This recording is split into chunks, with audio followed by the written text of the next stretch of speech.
समस्या उस प्रभु के विधान को नहीं हटा सकती। तो इधर के लिए तुम क्यों पावर लगा रहे हो? आप बढ़ो प्रभु की तरफ बढ़ो। ये सब होता रहेगा। कह दे तो फिर कोई कुछ नहीं करना चाहिए।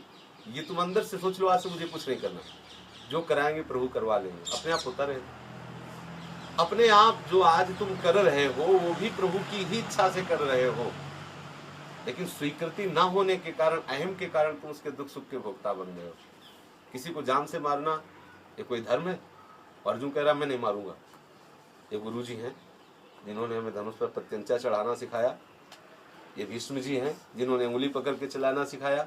एक कृपाचार्य हैं जिन्होंने हमको प्यार किया। ऐसा जो बलवान आ गया हमारे पीठ दे दे, अरे काल का भी महाकाल है, कोई इसके आगे बोल नहीं सकता, सही सब सामर्थ्यशाली। अब भैया क्या परेशानी, अब क्या चाहिए तुमको?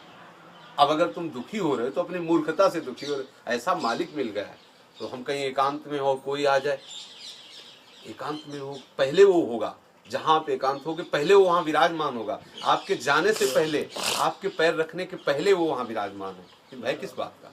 हर समय अनुभव करो कि मेरे प्रीतम मेरे साथ है, और जब मेरे प्रीतम मेरे साथ है तो दूसरा कोई है ही नहीं, दूसरा कोई कुछ कर ही नहीं सकता, कुछ है ही नहीं।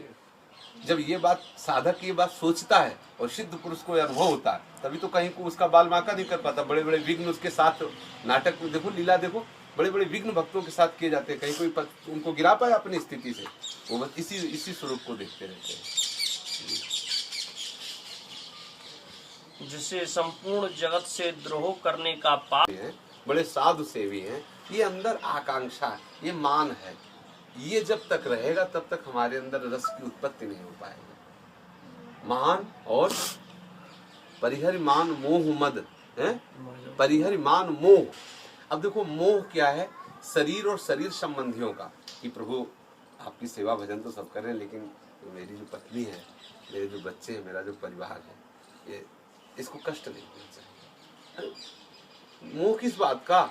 सही पूछो तो तुम अकेले नहीं रह सकते थे, इसीलिए पत्नी और बच्चों का रूप धारण करके तुम्हारे पास आया है। तुम अकेले नहीं रह सकते थे ना, तुम्हारे तो क्या करे, अब बहुत प्रेम करते हैं, वो बड़े तुम्हारे प्रेमी हैं, तो उन्होंने पत्नी रूप धारण कर लिया और उन्होंने पुत्र रूप धारण कर लिया और आपके साथ हो गए। अब आप इतना मोह, अगर उनको असली रूप में देखो, प्रभु आप ही हो, तो फंसोगे नहीं। अगर मेरी पत्नी, तो फिर घाटे का सौदा हो जाएगा, क्योंकि प्रभु को जो ही भूलोगे ते ही आप दंड के पात्र बन जाओगे। फिर माया आपको अपने अंदर में ले लेगी, प्रभु के अंदर से आप अलग हो जाओगे। इसलिए मोह और मद, अहंकार मत करो। जो कुछ हो रहा है प्रभु की इच्छा से, मान लो आपसे कोई सत्कर्म हो गया, कोई बहुत बड़ा सत्कर्म हो, तो अहंकार क्यों करते हो कि मैंने किया? अगर आप कर सकते थे तो पहले कर लेते। अगर नहीं कर पाए